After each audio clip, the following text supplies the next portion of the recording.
Assalamualaikum warahmatullahi wabarakatuh. Kita kembali berjumpa dalam diskusi ekonomi, di mana topik kita kali ini terkait dengan pertumbuhan ekonomi, ekonomi growth.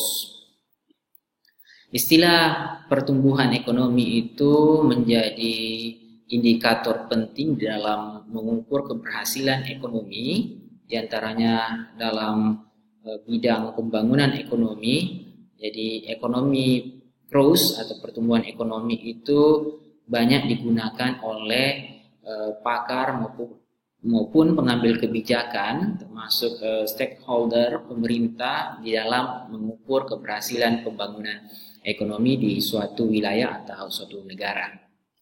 Pertumbuhan ekonomi itu diukur dengan menggunakan basis data tingkat output, atau dalam hal ini kita kenal dengan gross domestic product, atau pada tingkat yang lebih rendah itu gross domestic regional product. Kalau di dalam slide ini kita bisa melihat ada tren pertumbuhan ekonomi beberapa negara yang digambarkan dalam sebuah wilayah yang lebih luas, di mana rentang waktu dari 1820 sampai dengan 2008 dengan tingkat pertumbuhan tertinggi adalah Western of South. Kemudian tingkat pertumbuhan terendah itu ada pada negara-negara Afrika. Sementara Western Europe, Eastern Europe, Asia, Latin Amerika itu berada di antara dua negara tersebut. Secara umum kita bisa melihat tren dari pertumbuhan ekonomi di beberapa negara dari rentang tahun 1820 sampai dengan 2008 itu cenderung mengalami tren yang positif. Ada yang trennya cenderung berfluktuatif, seperti kita lihat pada Western of South di rentang tahun 1920 sampai dengan tahun 1940-an. Sementara beberapa negara seperti Asia dan Eastern Europe itu cenderung smooth dibanding negara-negara yang lain. Apa yang menjadi determinan dari pertumbuhan ekonomi dan tingkat output agregat suatu negara itu di sini digambarkan bahwa stok kapital yang besar itu menjadi salah satu faktor penting yang mampu mendorong tingkat pertumbuhan output suatu negara itu lebih tinggi. Kemudian yang kedua itu labor productivity, human resource, ya, pada aspek labor productivity itu menjadi variabel kunci yang kedua dalam mendorong pertumbuhan output yang lebih tinggi. Jadi negara dengan tingkat populasi, kemudian tingkat kesehatan yang baik, level pendidikan yang baik itu sangat mampu menjadi faktor pendorong terhadap tingkat output yang lebih tinggi. Selanjutnya itu adalah natural resource endowment, seperti sumber daya alam petroleum, kemudian gold, rubber, land, itu juga menjadi variabel-variabel kunci. Teknologi, new teknologi, seperti negara-negara yang maju itu diantaranya Jepang, Korea Selatan, kemudian Taiwan, Jerman, dan beberapa negara-negara yang lain yang memiliki teknologi mutakhir itu cenderung memiliki tingkat pertumbuhan yang lebih tinggi dibanding negara-negara yang tidak memiliki sumber daya teknologi tersebut. Selain itu juga ada variabel-variabel non-ekonomi, diantaranya adalah kebijakan pemerintah di bidang ekonomi, kemudian sejarah-sejarah negara, jadi negara yang dijajah atau bekas jajahan Inggris itu cenderung memiliki tingkat kesejahteraan yang lebih baik dibanding negara-negara yang bekas jajahan Portugis. Contoh misalnya kita lihat negara-negara persemakmuran Inggris itu adalah Malaysia misalnya di kawasan ASEAN, kemudian Portugis itu kita lihat Timor Leste. Jadi ada perlakuan yang berbeda dari aspek historical, kemudian pada aspek culture. Ya. Contoh misalnya kedisiplinan, kemudian keyakinan. Selanjutnya adalah political system. Negara yang memiliki sistem politik yang monoparti misalnya dengan biparti itu cenderung memiliki tingkat stabilitas ekonomi yang nanti akan mempengaruhi terhadap pertumbuhan ekonomi yang berbeda pula. Kemudian pada aspek geografi, ya, aspek alam, letak geografi suatu negara. Indonesia dengan negara maritim, memiliki begitu banyak pulau, berada di lintang Katulistiwa sebagai negara tropis. Indonesia itu kaya akan sumber daya alam. Itu juga menjadi variabel-variabel penting. Banyaknya variabel-variabel penting tersebut yang mampu mempengaruhi tingkat output dan pertumbuhan ekonomi suatu negara itu kemudian disederhanakan dalam sebuah model ekonomi yang kita kenal dengan fungsi produksi. Dalam ilmu ekonomi, fungsi produksi itu disederhanakan dalam basic factor of productions, di mana capital, stock, dan labor menjadi variabel kunci dalam fungsi produksi. Tingkat ekonomi nasional atau tingkat ekonomi yang lebih luas, fungsi produksi itu digambarkan sebagai hubungan dari ukuran stok capital dan tenaga kerja suatu negara yang lebih dikenal dengan agregat production function. Jadi perlu kita ketahui bahwa ketika kita berbicara pada level makroekonomi itu sangat berbeda dengan ketika kita berbicara pada level mikroekonomi. Kalau mikroekonomi biasa itu digambarkan, fungsi produksi itu digambarkan dengan Q sama dengan fungsi capital and labor. Q quantity of commodity.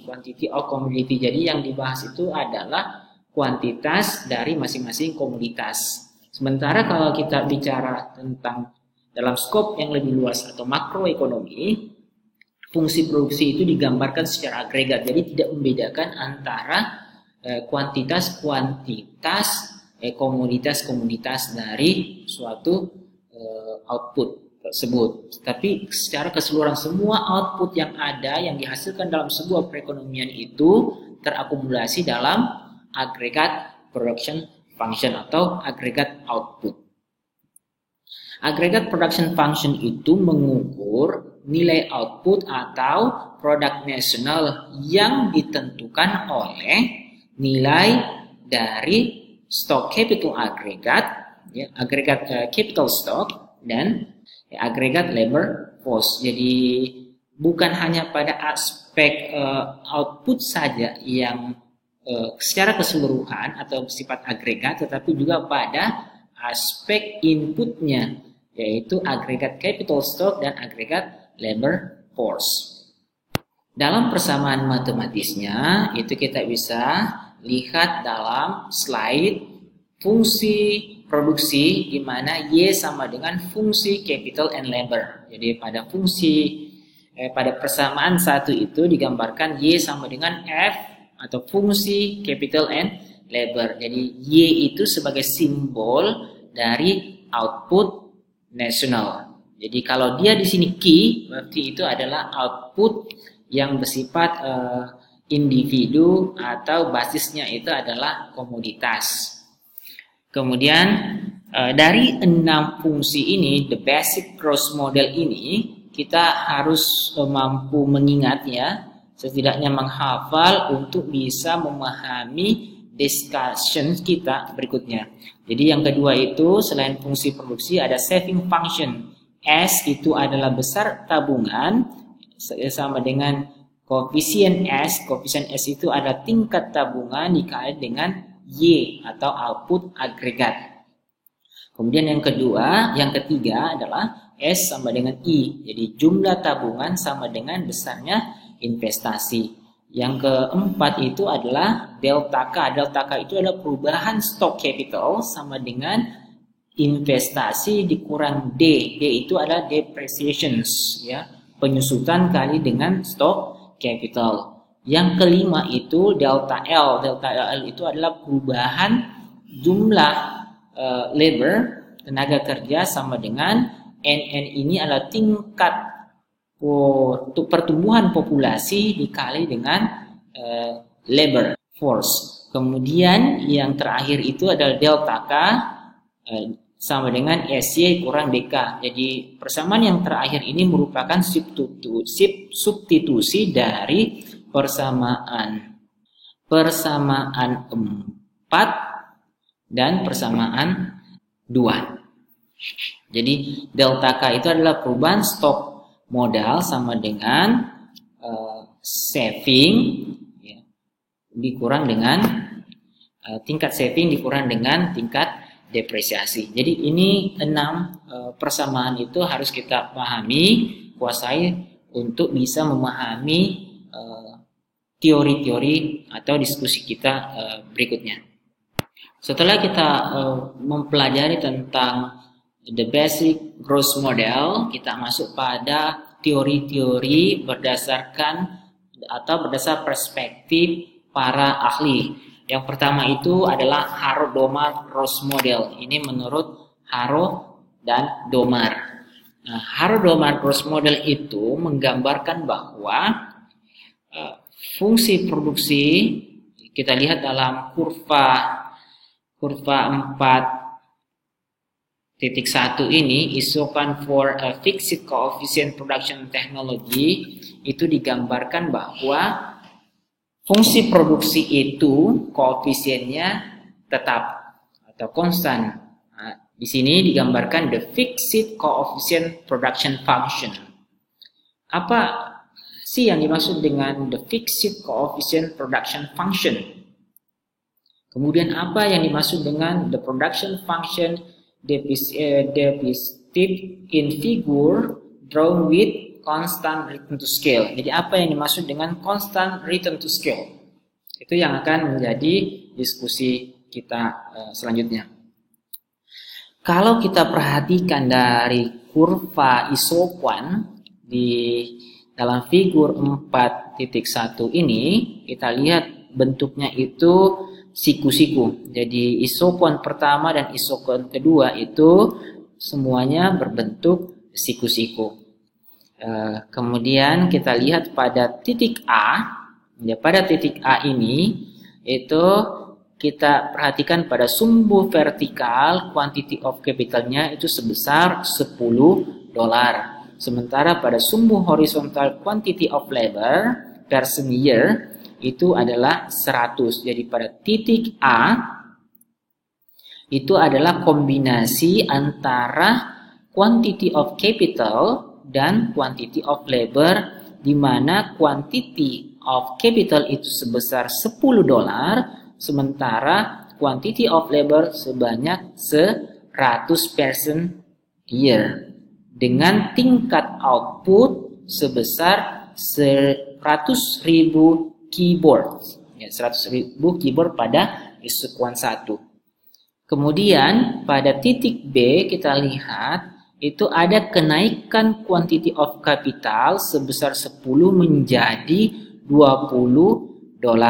Sementara pada quantity of labor juga ada kenaikan sebesar 100 atau 2 kali lipat dari jumlah sebelumnya menjadi 200% years, dengan tingkat output sebesar 200.000 keyboard. Artinya apa? Apa kaitannya dengan fixed coefficient production?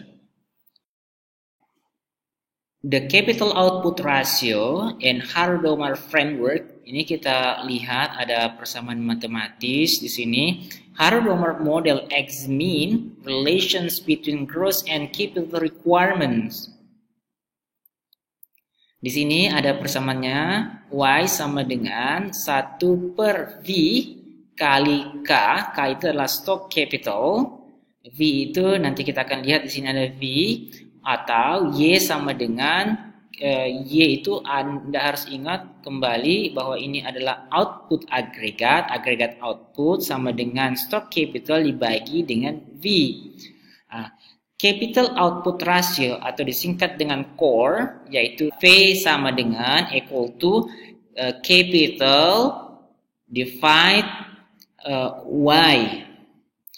Incremental capital output ratio, I-core. Jadi core dan I-core itu mengukur dua hal yang berbeda. Kalau core itu dia coba untuk mengukur hubungan antara stock capital suatu negara dengan total national product-nya. Sementara incremental capital output ratio itu coba untuk mengukur tingkat produktivitas dari capital. Jadi ketika ada penambahan capital, dilihat berapa besar tingkat produktivitasnya. Alat ukurnya itu adalah I-core. Sementara core melihat rasio antara output stock capital agregat suatu negara terhadap total national product. Nilai core biasa menggambarkan tentang dua hal, yaitu capital intensity dan efisiensi. Jadi capital intensity itu bicara tentang padat modal, atau dalam hal ini dalam suatu produksi itu kan kita menggunakan, dalam fungsi produksi itu adalah kombinasi antara dua input, yaitu kapital dan labor. Kalau dia nilai capital intensity-nya itu tinggi, itu menggambarkan bahwa output itu menggunakan modal yang lebih banyak dibandingkan dengan tenaga kerja. Jadi kombinasi faktor produksi modal itu lebih besar dibanding dengan tenaga kerja, atau bahasa Indonesia dikenal dengan padat modal. Lawan dari padat modal itu adalah padat karya. Yang kedua itu bicara tentang efisiensi. Semakin besar nilai core-nya, menggambarkan bahwa produktivitas atau efisiensi dari output itu, dari sebuah kombinasi rendah. Sementara kalau nilainya tinggi, rendah, itu menggambarkan bahwa nilainya lebih efisien. A large V also can imply less efficient production. Conversely, itu ya, itu dikatakan di sini. Ketika nilai V itu lebih besar, itu menggambarkan produksinya itu kurang efisien. Kalau dia tinggi, kalau rendah berarti dia lebih efisien. Ini ada persamaan matematis. It can be converted to relate change in output to change the capital stock. Ini kita lihat ini delta itu selalu itu simbol dari perubahan. Jadi perubahan output Y, perubahan output sama dengan perubahan capital. Sementara V-nya itu tetap. Kenapa tetap? Ya, dengan asumsi yang pertama tadi, bahwa dalam Harrod-Domar model itu dia menggunakan asumsi yang digunakan itu adalah fixed coefficient production function, fixed, ya tetap. Jadi nilai V-nya, core-nya itu tetap. Yang mengalami perubahan itu adalah delta K. Kemudian the gross rate of output. Nah, G ini adalah tingkat pertumbuhan. Karena topik pembahasan kita kali ini itu adalah bicara tentang pertumbuhan, di mana pertumbuhan itu sama dengan delta Y bagi dengan Y. Jadi pertumbuhan ekonomi itu sama dengan perubahan output dibagi dengan jumlah output, atau sama dengan perubahan delta K, ya perubahan K atau delta K dibagi dengan Y kali V. Jadi ini disubstitusi, jadi persamaan G ini itu persamaan G sama dengan delta Y per Y itu disubstitusi dengan persamaan ya sebelumnya. Persamaan ini ke-9. Kembali lagi kita perhatikan figur 4.1 itu dari persamaan yang tadi G sama dengan delta Y per Y sama dengan delta K per Y V, itu bicara tentang pertumbuhan ekonomi. Pertumbuhan ekonomi itu basisnya itu adalah penambahan output. Kita lihat pada isokuan 1 ini ke isokuan 2 itu ada penambahan output sebesar 100.000. Ya, ada penambahan dari isokuan 1 ke isokuan 2 dengan adanya penambahan input-input. Jadi penambahan output ini menggambarkan adanya tren pertumbuhan. Tapi ini tidak menggambarkan tren pertumbuhan, ini hanya menggambarkan tentang adanya penambahan output, di mana penambahan output itu terjadi sepanjang garis diagonal ini yang memotong antara A, titik B, seandainya ada isokuan selanjutnya ini mungkin titik C dan seterusnya. Dan dia semua itu berada pada garis diagonal ini dengan asumsinya adalah fixed coefficient production function. Kalau kita gambarkan lagi lebih luas nanti, di situ kita akan lihat bahwa arahnya itu adalah pertumbuhan ekonomi. Dalam perspektif Hardo-Markos model itu diasumsikan dengan the fixed coefficient production function dan constant return to scale. Kembali pada persamaan tadi, kita lanjut pada persamaan 11. Nah, ini kalau persamaan-persamaan itu kemudian disubstitusikan menjadi fungsi pertumbuhan itu G adalah pertumbuhan sama dengan S per V dikurang dengan DK. DK itu adalah depreciation kali capital. S ini adalah tingkat tabungan dibagi dengan V. V ini adalah core. Ya, dalam persamaan ini kelemahan dan kekuatan dari kelemahan dan kelebihan dari Hardo-Markos framework. Kelebihannya itu dia ini sangat sederhana, it's simplicity. Ya, data yang digunakan itu sangat kecil, itu sudah kita bisa menggunakan untuk memprediksi tingkat pertumbuhan. Kemudian good job of estimating expected growth rate is most country over short period of time. Ya, jadi penggunaannya itu menggunakan ini periode yang relatif singkat. Kalau panjang model ini tidak cocok untuk melakukan estimasi terhadap pertumbuhan. Kemudian kekurangannya itu karena dia menggunakan asumsi fixed coefficient function sehingga membutuhkan rasio capital labor rasionya itu harus konstan. Ketika tidak konstan maka itu tidak pas. Jadi harus terjadi equilibrium pada tingkat capital labor. Jadi pertumbuhan pertumbuhan populasi, pertumbuhan stok modal itu harus berbanding lurus dengan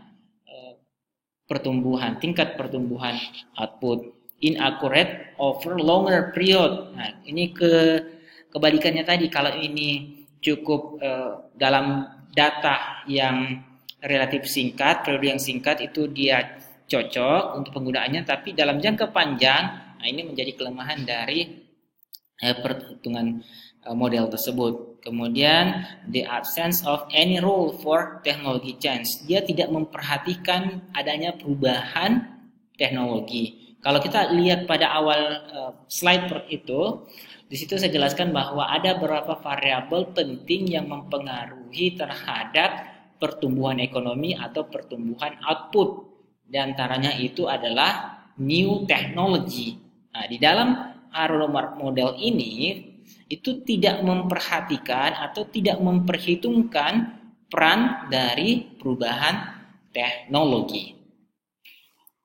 Atas kelemahan-kelemahan dari Harrod-Domar model, Gross model itu, kemudian kita akan selanjutnya membahas model dari The Solow Gross model atau dikenal dengan Neoclassical Gross model.